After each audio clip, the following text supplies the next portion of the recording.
Hello again everybody, and a very warm welcome back to the channel. Today we're back in the PMDG 737-700 for Microsoft Flight Simulator.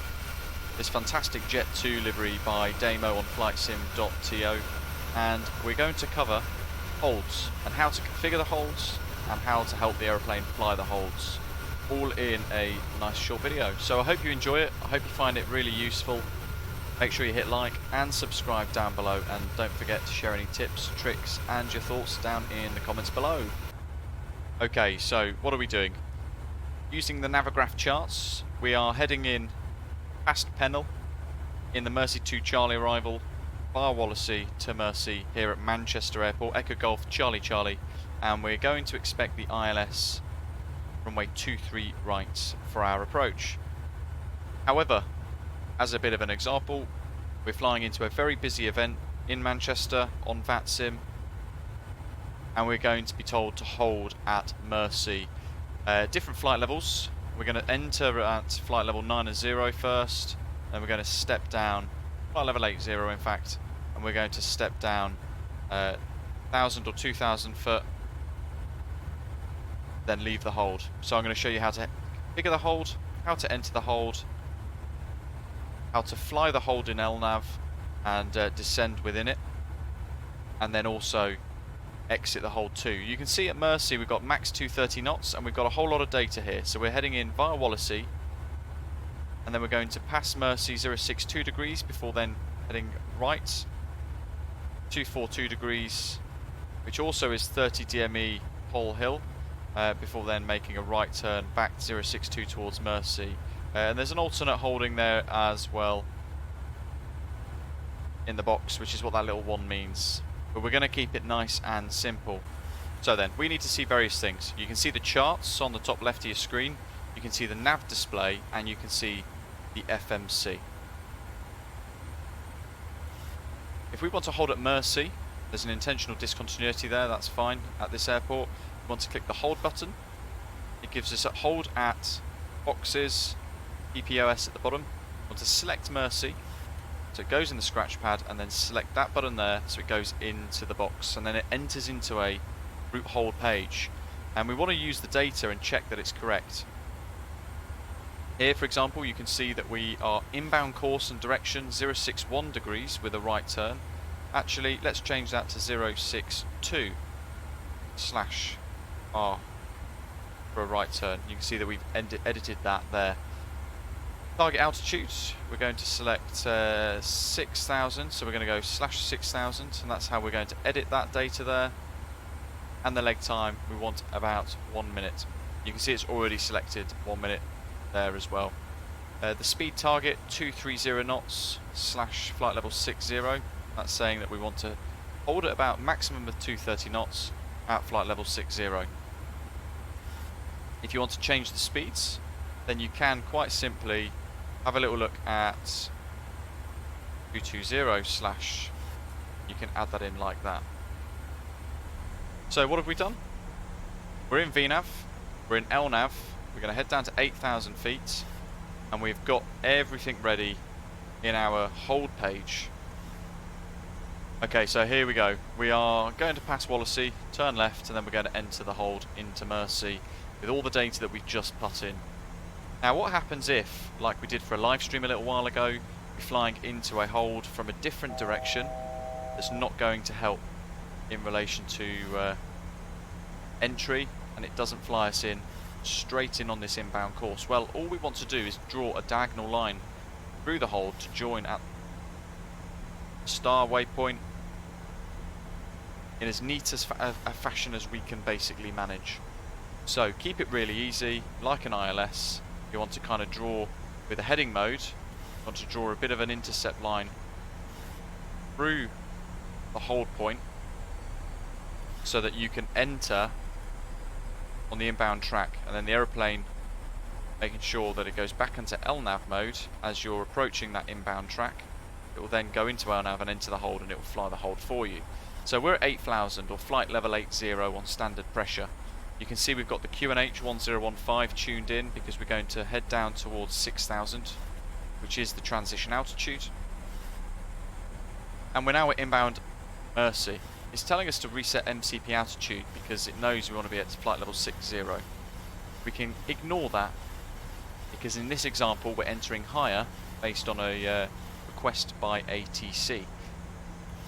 And it now says ACT route hold. So this is the active route hold. We zoom in. We're going to see the aeroplane enter the hold. And we want to use our heading mode to make sure it's all nicely aligned with one another. So we're, like we do a lot of the time when we're flying the Boeings, we make sure that our heading is facing the direction that we want to go in. So we're going to enter the holds, we're going to do 2 circuits, and within that time frame we're going to lose 2,000 feet, and we're going to head outbound and exit the hold. There's more to it of course, but this is all you need to know to be able to do this really nice and easy and successfully every time. If you're wondering why there's a discontinuity, if you look at the FMS2 on the first officer's side, then that is because this particular arrival into Manchester would then lead into vectors. In fact, a lot of them do at this airport. So we've left the discontinuity in because then we would vector outbound. And it's no different. Instead of exiting in LNAV, all we're going to do is arm the exit, and then we're going to fly out on heading select mode instead. Nice and simple. So in VNAV and LNAV mode, and actually the aeroplane has slowed us down to the flaps up speed, our minimum clean speed, which is something that ATC might ask us to do. So if they ask you to hold at Mercy, flight level 80, minimum clean speed, then that's what that means. You fly to that up speed on the FMS, sorry, on the PFD.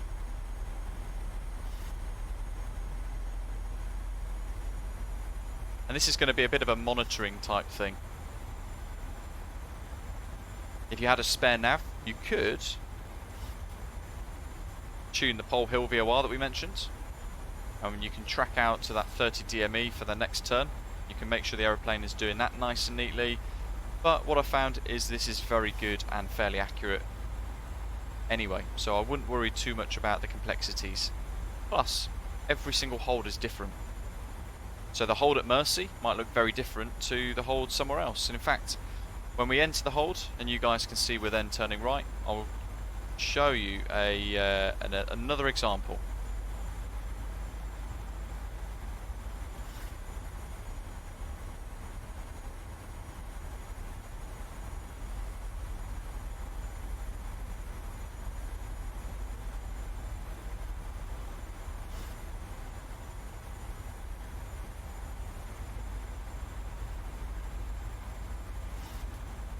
Getting a warning that descent path is unachievable, but we're going to enter the hold, so we're going to lose our altitude throughout that anyway, I wouldn't worry.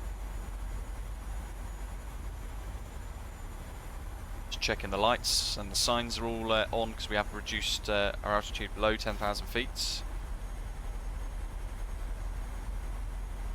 And here we go, we are entering the hold at Mercy. So you can see the little white line, which is the guidance of where the aeroplane is trying to go. And actually, look at that, it flies it wonderfully. Now throughout the hold, you can change your speeds. If ATC turn around and say, actually, we want your speed to be above 200 knots, so you know, speed 200 knots or greater, then what we can do is go speed intervention and then change the figure to 200. And actually, we've done that dynamically during the turn, and the aeroplane is compensating for it anyway. And we're almost now at a 30-degree angular bank. To give you that example that I mentioned earlier about how all the holds are different, this is into Innsbruck, beautiful Innsbruck, which we all know and love. And the hold at Rattenberg, which we entered a little while ago, we entered it diagonally. So I actually came in over this 10,300 using heading select mode, went into this lower leg, and then clicked LNAV, and it then intercepted that lower line and then joined the hold beautifully.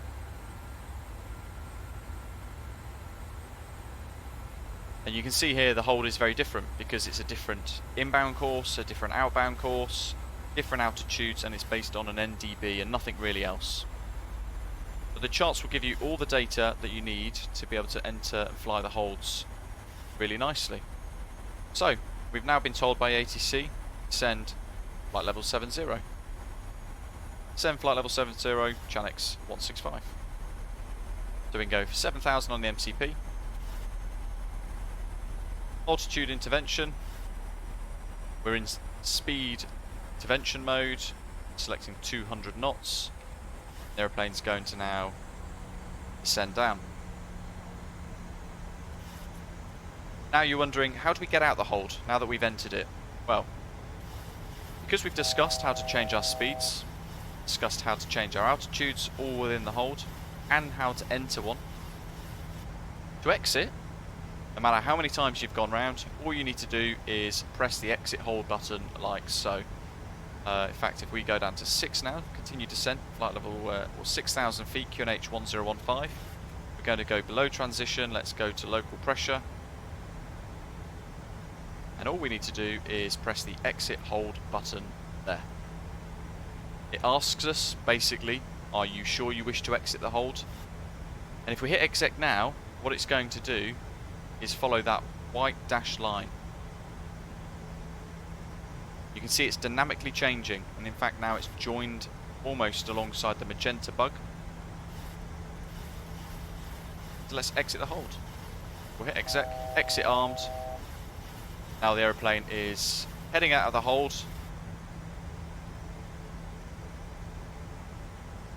Back towards Mercy, we'll overfly Mercy, and then we're going to be into vectors, at which point we're going to need to make sure that we are with the correct heading, 062 for the outbound course, to then go into vectors. That is it. Really nice and easy. A whistle-stop tour in how to fly holds in the PMDG 737. I hope you found it really useful. Hope you enjoy using it and giving it a go yourself. Let us know how you get on in the comments below. Be sure to hit like and subscribe. I'll see you in the skies very soon. As always, thanks for watching. Take care.